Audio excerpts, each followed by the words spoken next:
कृषि कानून की वापसी के बाद सीए पर संग्राम छिड़ गया है। बाराबंकी में असदुद्दीन ओवैसी ने मुसलमानों को एक बार फिर से भड़काने की कोशिश कर दी है। ओवैसी ने कहा कि अगर एनपीआर और एनआरसी लाएंगे तो यहीं पर शाहीन बाग बना देंगे। कृषि कानून की तरह सीए का कानून भी वापस लिया जाए, अगर ऐसा नहीं होता है तो हम सड़कों पर उतरेंगे। ओवैसी ने भड़काऊ बयान देते हुए कहा कि मजहब के आधार पर कोई कानून नहीं बन सकता। मजहब के आधार पर कोई कानून नहीं बन सकता, ये ओवैसी की तरफ से कहा गया है। भड़काऊ भाषण ओवैसी देते हुए नजर आए हैं। ओवैसी ने कहा कि अगर एनपीआर और एनआरसी लाएंगे तो यहीं पर शाहीन बाग बना देंगे। तो देखिए, कृषि कानूनों की तरह सीए का कानून भी वापस लिया जाए, ये ओवैसी की तरफ से कहा गया। क्या कुछ और उन्होंने कहा, सुनिए।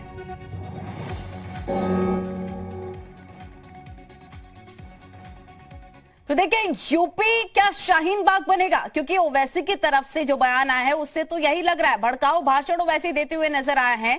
इसके साथ उन्होंने तमाम बातें कही हैं कि देखिए, अगर सीए का कानून वापस नहीं लिया जाता है तो हम शाहीन बाग बना देंगे। ओवैसी ने कहा कि अगर एनपीआर और एनआरसी लाएंगे तो यहीं पर शाहीन बाग बना देंगे। कृषि कानून की तरह सीए का भी कानून भी वापस लिया जाए, सुनिए। हमसे मीडिया वाले पूछ रहे हैं कि अगर नहीं करे तो क्या करेंगे? अगर एनपीआर और एनआरसी का कानून बनाएंगे तो हम दोबारा रोड पे निकलेंगे, यहीं पर भी शाहीन बाग बनेगा इंशाअल्लाह ताला, याद रखो आप। देखिए, शाहीन बाग में किस तरह से आग भड़की थी, ये तस्वीरें हर किसी के जहन में आज भी ताजा हैं। जब कोरोना काल चल रहा था तब उस वक्त शाहीन बाग में आग भड़क रही थी विरोध के, जिससे बच्चों का भी नुकसान हुआ, कारोबार का भी नुकसान हुआ, कई तरीके का नुकसान हुआ। लेकिन ओवैसी का क्या साबित करता है? आने वाले चुनाव हैं तो ऐसे में क्या जमीन तलाशने के लिए भड़काऊ भाषण ओवैसी देंगे? ये भी एक बड़ा सवाल है। ये तस्वीरें हम आपको दिखा रहे हैं। अब शाहीन बाग बनाने की धमकी ओवैसी देते हुए नजर आ रहा है।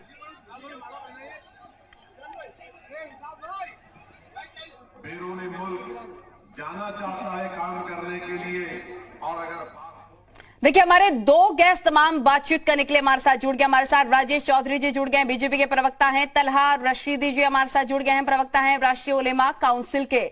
सबसे पहले आप ही के पास आना चाहेंगे तलहा जी, जिस तरह का बयान ओवैसी दे रहे हैं उससे क्या साबित वो करना चाहते हैं कि अगर सीए वापस नहीं लिया जाता है, एनआरपी और एनआरसी वापस नहीं लिया जाता है तो फिर हम शाहीन बाग बना देंगे? आपने भी वो तस्वीरें देखी होंगी, कितना नुकसान कारोबार का हुआ था, बच्चों को कितनी पढ़ाई की दिक्कतें हुई थी, आग कैसे भड़की थी। ये भड़काऊ भाषण नहीं है तो और क्या है? शाहीन बाग जो प्रोटेस्ट हुआ था, आप मेरे ये समझ में नहीं आता कि इसमें आपत्तिजनक है क्या। शाहीन बाग जो महिलाओं ने एक प्रोटेस्ट किया था, ये पूरी दुनिया में एक मिसाल बना। इससे पहले इससे ज्यादा ऑर्गेनिक और इससे ऑर्गेनाइज प्रोटेस्ट महिलाओं का देश के इतिहास में कभी नहीं हुआ। शांतिपूर्वक प्रोटेस्ट था, उसमें लोग घुसकर गोलियां चलाने की लोगों ने कोशिश की, तमाम तरह से महिलाओं को भड़काने की कोशिश की गई, उनके कैरेक्टर असैसिनेशन करने की कोशिश की गई, उन पे हिंसा करने की कोशिश की गई, उन्हें सिस्टम के जरिए क्रश करने की कोशिश की गई, पुलिस के जरिए क्रश करने की कोशिश की गई, लोगों को जो सोशल अनसोशल एलिमेंट से गुंडे भेजे गए। उसके बावजूद उस प्रोटेस्ट में कोई भी किसी प्रकार की हिंसा नहीं हुई। वो प्रोटेस्ट हमारी माओ ने, बहनों ने, शाहीन बाग की दादियों ने बहुत ही शांतिपूर्वक तरीके से वैसे ही जारी किया। तो अगर ओवैसी साहब ये कहते हैं कि हम दोबारा शाहीन बाग जैसे प्रोटेस्ट शुरू कर देंगे तो ये लोकतांत्रिक व्यवस्था है जहां पर हमें सरकार, जहां पर हमें संविधान, जहां पर हमें कोर्ट, यहाँ का लोकतंत्र इस बात की इजाजत देता है कि आप शांतिपूर्वक तरीके से अपनी मांग पर धरना दे सकते हैं, उस पर प्रोटेस्ट कर सकते हैं, तो उसमें आपत्तिजनक क्या है? ठीक है, राजेश जी आपका रुख कर लेते हैं। तलहा जो कह रहे हैं उससे सहमत हैं आप? देखिए, मैं ये कहना चाहूंगा कि वो जो सीए का कानून बना है उसमें आपत्तिजनक क्या है? उसमें कोई भी चीज आपत्तिजनक नहीं है। ओवैसी बात कर रहे हैं धर्म के आधार पर। मैं पूछना चाहता हूं, देश का बंटवारा किस आधार पर हुआ था? पाकिस्तान किन लोगों को दिया गया था? हिंदुस्तान का जो संविधान बना वो किस तरह से बना, सब पूरी दुनिया जानती है। और तो आज पार्लियामेंट के अंदर जब भी वंदे मातरम होता है, जब भी जनगण मन अधिनायक जय, इस पर हर भारतवासी खड़ा हो जाता है, वो होता है, तो यही ओवैसी भाई बाहर निकल करके आ जाते हैं। इनको वंदे मातरम से आपत्ति है, इनको जनगण मन अधिनायक जय हे गाने में आपत्ति है। इन्हें केवल वो चीज अच्छी लगती है जिससे मुसलमान भड़के, उनके अंदर धर्म की भावना। ठीक है, आपके पास लौटेंगे। हमारे साथ फोन लाइन पर वारिस पठान जी जुड़ गया। वारिस पठान जी, ओवैसी की तरफ से बयान दिया गया है कि अगर कानून सीए का वापस नहीं लिया जाता है तो शाहीन बाग बना देंगे, क्या कहेंगे आप? देखिए, ओवैसी साहब ने कहा कि जिस तरह से असंवैधानिक 3 किसान के कृषि बिल आएगी सरकार, और उसको अभी सरकार ने वापस ले लिया और लोगों से माफी मांगनी पड़ी, तो इसी तरह से जो ये सीएए एनआरसी है ये भी असंवैधानिक बिल है, इसको वापस लेना चाहिए। तो सरकार के तरफ हमने ये कहा कि अगर आप नहीं लेंगे तो हमारा जो पुराना धरना आंदोलन था वो जारी रहेगा। तो सही बात है ना, अगर असंवैधानिक कोई चीज है तो सरकार ने जिस तरह से कृषि कानून वापस लिया। लेकिन वारिस जी, आपको ठीक लग रहा है ऐसा माहौल दोबारा से क्रिएट करना? शाहीन बाग में किस तरह से दंगा हुआ, वहां पर परेशानियां लोगों को झेलनी पड़ी, आप चाह रहे हैं वैसा ही एक बार फिर से दृश्य देखने को मिले जनता को? नहीं, देखिए, हम सब, हर इंसान जो है दंगे के खिलाफ है, वायलेंस के विरुद्ध है। हम हर तरह के दंगों का, वायलेंस का पुरजोर तरीके से खंडन करते हैं, करते रहेंगे। इनको दंगे नहीं, हम तो पीसफुल से जो संविधान ने हमको अधिकार दिया है कि हम प्रोटेस्ट दर्ज कराए, तो हम संविधान के दायरे में रहकर अपना प्रोटेस्ट दर्ज कराते हैं। और फिर देखिए कि हमारे किसान भाइयों ने अपना प्रोटेस्ट दर्ज कराया, संविधान के दायरे में रहकर अपनी बात रखी, सरकार को मानना पड़ा ना। सरकार ने तीनों कृषि कानून वापस लिए, तो हम कहाँ बोलते हैं, हम तो ऐसे में आपको भी लग रहा है कि यही राइट मूवमेंट है, यही मौका है? नहीं, राइट मूवमेंट तो कब से चला आ रहा है। जब देखिएगा असंवैधानिक चीज सरकार करेगी तो हमारा अधिकार बनता है कि हम सरकार को बताएं कि आपकी गलती है। आप इस बिल को, जिस तरह किसान कृषि कानून का बिल को वापस लिया, उसी तरह जो सीएनआरसी का है उसके बिल को भी वापस लिए। राजेश चौधरी जी हमारे साथ जुड़े, बीजेपी के प्रवक्ता। राजेश जी, क्या कहेंगे आप वारिस जी के इस बयान के बाद, क्या कहेंगे? वारिस पठान जो भी कह रहे हैं उनकी अपनी व्यक्तिगत या उनकी पार्टी की राय हो सकती है। कानून बन गया, कानून चट्टान की तरह अड़े गए, भारत के संविधान के अनुरूप देश चलता है, किसी भी हाल में वो कानून वापस नहीं होगा। वो कानून भारत के हित में, भारत माता के हित में, देश के हित में और हर भारतवासी के हित में। वो किसी के खिलाफ नहीं है, किसी भारतवासी के खिलाफ नहीं है। यदि वारिस पठान ये चाहते हो कि पाकिस्तानियों को यहाँ बसाना है ला करके, तालिबानियों को यहाँ बसाना है ला करके, अलकायदा को यहाँ बसाना है ला करके, तो इनका एजेंडा हो सकता है। वो हमारा मानना साफ है, किसी भी हाल में सीएए में कोई परिवर्तन नहीं होगा। वो लागू हो चुका है देश में, भारत की संसद ने लागू किया, भारत के राष्ट्रपति ने उस पर दस्तखत किए। अब इनकी अपनी राय होगी, इनका पॉलिटिकल एजेंडा। ये सिर्फ मुस्लिम भाइयों को एकत्रित कर बीजेपी के खिलाफ भड़काना चाहते हैं, इसके अलावा कोई दूसरा इनका मकसद है नहीं। तो अब ये जो सोचते रहे, देश बहुत आगे बढ़ चुका है, अब गंगा में पानी बहुत बह गया है। वारिस जी, क्या कहेंगे आप? वो कह रहे हैं कि नागरिकता देने का कानून है, छीनने का नहीं है, इससे डर क्या है? देखिए, इसी तरह की भाषा बीजेपी के बड़े बड़े नेताओं ने इस्तेमाल की थी कृषि कानून को लेकर के। ये सरकार लाई है, ये किसानों के हित में है, हम कुछ भी हो जाए हम ये बिल वापस नहीं लेंगे, हम इसको रिपील नहीं करेंगे, इसको हम लागू करके ही रहेंगे। मगर क्या हुआ, लास्ट में सरकार को घुटने टेकने पड़े हमारे किसान भाइयों के सामने, क्योंकि जो असंवैधानिक है, तो ये जो चिल्ला पुकार करने से इनकी बात सत्य नहीं हो जाएगी। और जो इलीगल है, जो असंवैधानिक कानून है सीएए एनआरसी का, उसको सरकार को वापस लेना होगा, क्योंकि ये इक्वालिटी नहीं दिखाता। ये तालिबान और यहाँ वहाँ की बात कर रहे हैं, इनको पता ही नहीं है कि एनआरसी सीए का बिल क्या है। जब ये पढ़ेंगे उसके ऊपर तब इनको पता चलेगा कि ये किनके लिए लगाया जा रहा है, जो गलत है। तो हमारा विरुद्ध है, हम चाहते नहीं कि जो असंवैधानिक चीजें देश में, सरकार को वापस लेना चाहिए। तो इस कृषि कानून वापस ले, उसी तरह कानून को भी सरकार वापस इन्हीं से पूछ लेते हैं वारिस जी। राजेश जी, जिस तरह से आखिरकार आपको कृषि कानून वापस लेने पड़े, अब क्या सीए एनआरसी एनआरपी को लेकर भी क्या यही विचार विमर्श सरकार करेगी, जैसा कि वारिस जी दावा कर रहे हैं? देखिए, देश का बंटवारा हुआ था धर्म के आधार पर, इस्लाम मानने वालों को पाकिस्तान दे दिया गया। तो वारिस भाई को भी पूछना चाहता हूँ, इनका हिस्सा भी तो कुछ पाकिस्तान में होगा। पाकिस्तान को जो जमीन दी गई है, जो प्रॉपर्टी दी गई है, वो इनका ये भी तो इस्लाम मानने वाले हैं, इनका भी तो वहां होगा, वहां जाकर के अपने अधिकार की कभी मांग की इन्होंने? वहां जाकर भी तो मांगे। धर्म के आधार पर ही तो भारत का विभाजन हुआ था, और किसी भी तरह का कोई परिवर्तन उस कानून में नहीं होगा, न वापस। अच्छा ठीक है, मैं आप सभी के पास लौटूंगी क्योंकि एक बड़ी खबर मिल रही है अपने दर्शकों को। पहले उस बड़ी खबर को बता देते हैं। ऑल इंडिया इमाम ऑर्गेनाइजेशन के मुखिया का ओवैसी पर यह हमला सामने आया है। उमर अहमद इल्साई ने साधा है निशाना। जहां पर यूपी के फिजा खराब करना चाहते हो वैसे ये उनकी तरफ से कहा गया है। मुसलमान बेवकूफ नहीं जो ओवैसी के बहकावे में आएगा।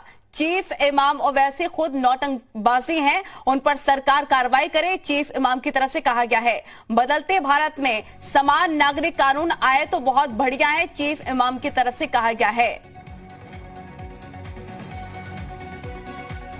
देखिए, कोई भी संस्था हो या कोई भी व्यक्ति हो, विरोध करने का अधिकार सबको है और अधिकार है उसको करना चाहिए।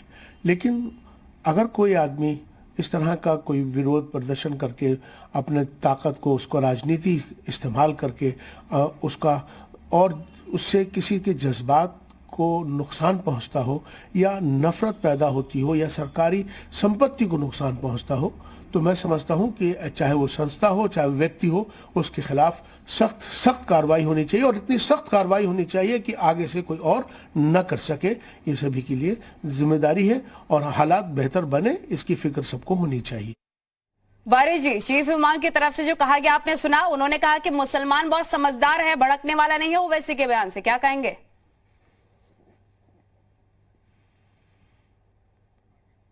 वारिस जी ठीक है, हमारे साथ तलहा जी भी जुड़े हैं। तलहा जी क्या कहेंगे आप?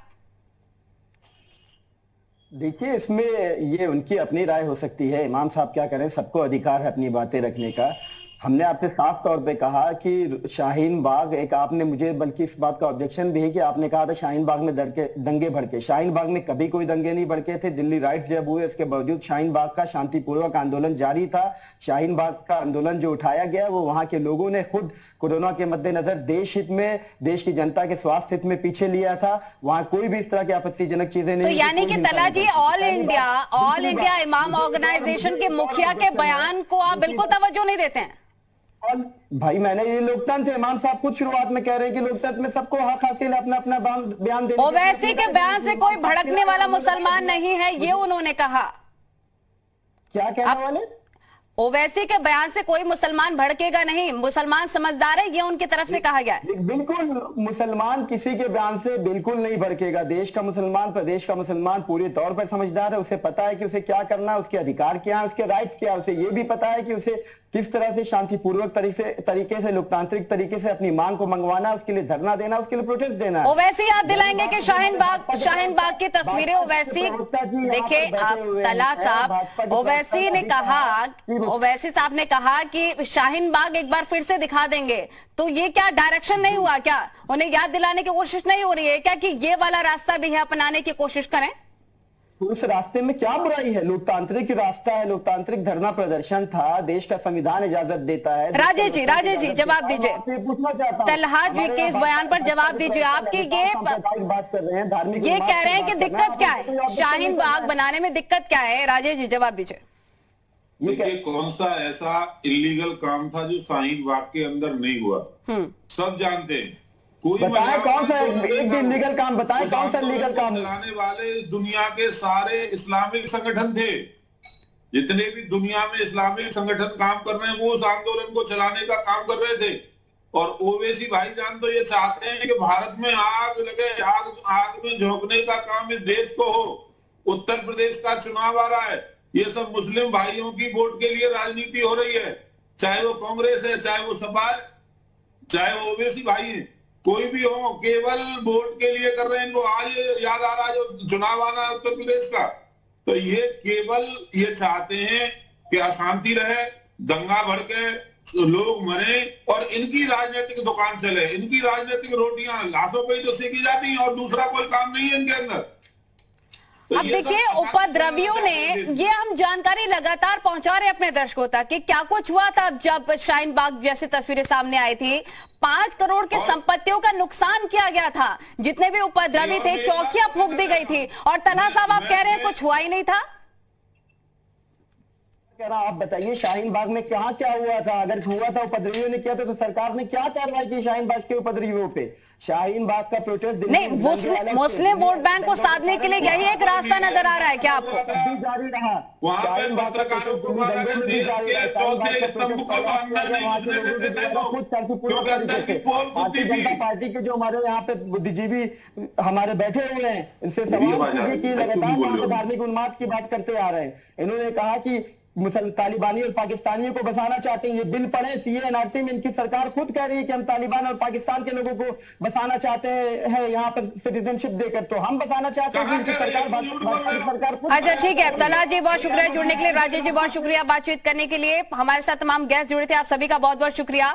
अब देखिए साफ तौर पर कहा जा रहा है ओवैसी की तरफ से कि अगर इन कानूनों को वापस नहीं लिया जाता कृषि कानूनों की तरह तो हम शाहीन बाग बना देंगे। एक तरफ से भड़काऊ भाषण दिया जा रहा है उनकी तरफ से, लेकिन मुसलमान समझदार है, मुसलमान को पता है कि क्या करना है क्या नहीं, किसी के बयान से वो भड़कने वाला नहीं।